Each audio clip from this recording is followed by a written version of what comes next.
Odisha is taking a giant leap towards sustainable tourism as traditional diesel boats are set to be replaced by electric vessels at key tourist destinations. The Odisha Tourism Development Corporation has officially initiated the process, aiming to reduce pollution and enhance the visitor experience across the state.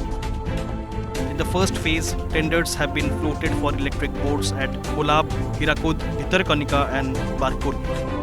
5 locations will soon host these eco-friendly boats, allowing tourists to enjoy serene water rides without the noise and environmental impact of diesel engines.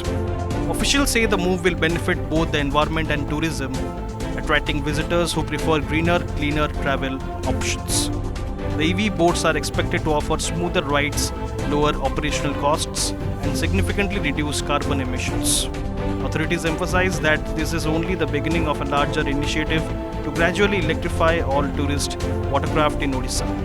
Locals and tourists alike are eagerly awaiting the launch, which promises a more peaceful, sustainable, and enjoyable boating experience, setting a benchmark for eco-conscious tourism.